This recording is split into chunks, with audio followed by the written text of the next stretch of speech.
For information on the news around you, keep watching Face Talk YouTube channel. Subscribe to the latest. जी नमस्कार, face वार्ता कैमरे हमारे विचार आपके न्यूज नेटवर्क। मैं राजन राही बहुत बहुत स्वागत करता हूं आप हमारे इस प्रोग्राम खास मुलाकात में। दर्शकों, परसों हमने आपको जयप्रकाश जी का विचार अपने चैनल के माध्यम से उजागर किए। हमने उनसे बात की कूड़े के बारे में और बहुत सारे चर्चाओं के बारे में। उसके बाद हमने जोगीराम जैन जी से भी बात की इसी मुद्दे पर। उसके बाद हमने सीमा गुप्ता जी जो नगर निगम पार्षद है माल टाउन से, उनसे भी विचार किए। आज खास मुलाकात में खास शख्सियत हमारे साथ एक युवा जिनका नाम है विकास उज्जैनवाल, भारतीय जनता पार्टी डिस्ट्रिक्ट करोलबाग। और इस वक्त वो मेरे साथ बैठे एक युवा है। युवा एक परिवर्तन, एक नई सोच लेकर राजनीति में आता है। और अब हम उनसे बात करेंगे और जानेंगे कि उनकी सोच और उनकी परिवर्तन क्या है। सर नमस्कार। मेरा नाम विकास उज्जैनवाल है और मैं भारतीय जनता पार्टी जिला करोलबाग का प्रवक्ता हूँ। और मेरा जो वार्ड पड़ता है वो राजेंद्र नगर वार्ड लगता है मेरा। सर ज्यादा उम्र राजनीति में आने का कोई कारण तो सिर्फ एक ही है कि समाज और देश की जो दिशा है वो ठीक होनी चाहिए। तो दिशा ठीक नहीं है क्या आपकी नजर में? अभी जब से मोदी जी हमारे प्रधानमंत्री बने हैं तो उस समय से लेकर और आज तक दिशा अच्छी हो रही है देश की और परिवर्तन हो रहा है देश में। नहीं तो आप देख सकते हैं जिस प्रकार से दूसरी पार्टियां थी उन्होंने किस प्रकार से देश के अंदर अराजकता का माहौल बना रखा था। जी अच्छा विकास जी, आप राजनीति में कितने समय से?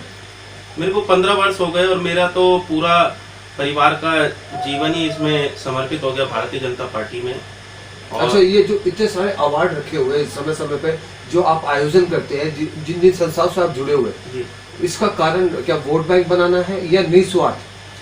हम जो आज ये आप देख रहे हैं जितने भी अवार्ड, ये सब समाज की देन है और समाज में हम निस्वार्थ सेवा करते हैं। जैसे कि अभी 6 महीने पहले लॉकडाउन लगा जी, उस लॉकडाउन के अंदर हमने निरंतर लोगों की सेवा करी, अपनी सेहत की परवाह ना करते हुए लोगों के बीच में गए। लोगों को जिस चीज़ की ज़रूरत थी हमने वो लोगों को प्रोवाइड कराई।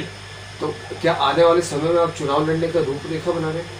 जैसा पार्टी संगठन आदेश करेगा तो हम तैयार। तो किस पद के लिए लड़ेंगे अगर आप चुनाव लड़ते हैं तो? संगठन जो भी तय करेगा। अच्छा, जो संगठन तय करेगा। जी, हमारे में संगठन सर्वोपरि है जी। तो संगठन जो हमारे को दिशा देगा तो हम संगठन के। देखिए जाहिर सी बात है, जब आपने राजनीति में प्रवेश किया और जब आप समाज का कल्याण करना चाहते हैं, परिवर्तन करना चाहते हैं, तो आपको चुनाव तो लड़ने ही पड़ेंगे। बिल्कुल जाहिर सी बात है। जी जी। और जब आप चुनाव लड़ेंगे तो किस पद के लिए आपने सोचा है कि मैं इस पद के या संगठन किस पद के लिए आपको नियुक्त करेगा? देखिए, हमने तो जो सोचा है वो अभी तक तो निगम के लिए सोचा है। अच्छा। बाकी संगठन जहाँ तय करेगा वो हमारे को सर मान्य होगा। अच्छा, यहाँ के जो मौजूदा विधायक हैं उन सज्जन का नाम बता सकते हैं? मैं नाम क्या लूँ उनका, आपके मीडिया के माध्यम से तो पता ही है सभी को जी कि किस प्रकार से हमारे क्षेत्र का उन्होंने अपने द्वारा दूरदर्शा कर रखी है। तो मेरे को नाम लेने की जरूरत नहीं है, मैं किसी का नाम उजागर नहीं कर सकता। तो जो माननीय महोदय यहाँ के जो विधायक साहब हैं, क्या आप उनके विकास कार्य से, उनके कार्यकाल से संतुष्ट नहीं?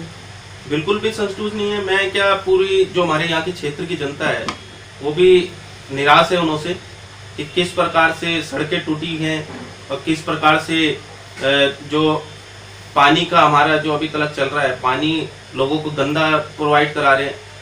जबकि दिल्ली जल बोर्ड के वो खुद चेयरमैन है, दिल्ली बोर्ड के विधायक है जी। तो मैं बता दूं, अभी तक काउंसलर को जो फंडिंग होनी थी दिल्ली सरकार के माध्यम से, अभी तक वो फंडिंग हो ही नहीं पाई है। फंडिंग जब नहीं हो पाई तो वो विकास कार्य करेंगे कहाँ से? बात उसी मुद्दे पे आते हैं घूम के। जैसे कि आज आप देख रहे हैं कि दिल्ली कूड़े के ढेर में तब्दील होती जा रही है। सफाई कर्मचारियों को नहीं तनख्वाह मिल रही, मालियों को तनख्वाह नहीं मिल रही, अस्पतालों को तनख्वाह नहीं मिल रही।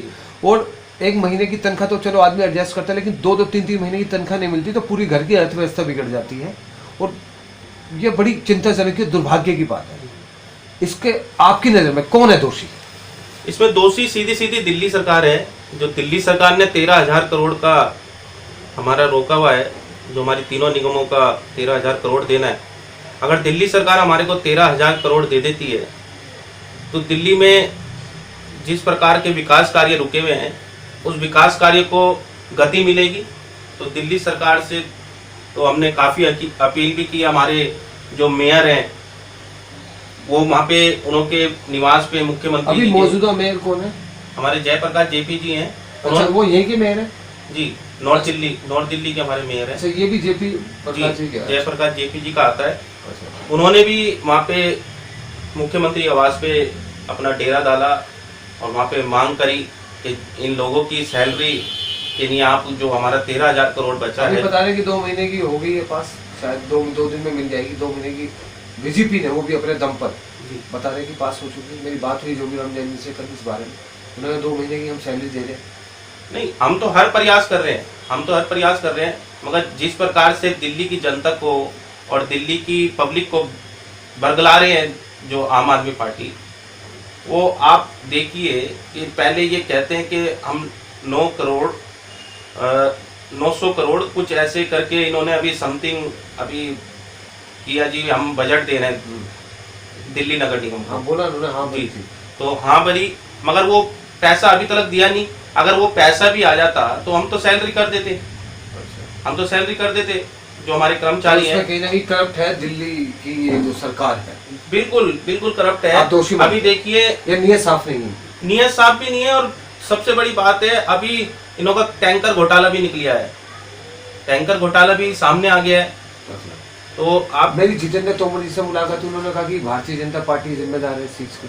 भारतीय जनता पार्टी जिम्मेदार है तो भारतीय जनता पार्टी का प्रूफ दिखाए ना। जिस तरीके से आप आरोप लगा रहे हैं तो भारतीय जनता पार्टी का प्रूफ दिखाए। भारतीय जनता पार्टी का प्रूफ आपके पास है नहीं, प्रूफ कर नहीं पा रहे। और भारतीय जनता पार्टी तो खुले दिल से और खुले मन से प्रूफ दिखा रही है। और जो आपने 13,000 करोड़ रोक रखा है, दिल्ली का विकास रोक रखा है, तो वो भारतीय जनता पार्टी दिल्ली की जनता के साथ है और जितने भी हमारे निगम के कर्मचारी हैं उनके साथ है।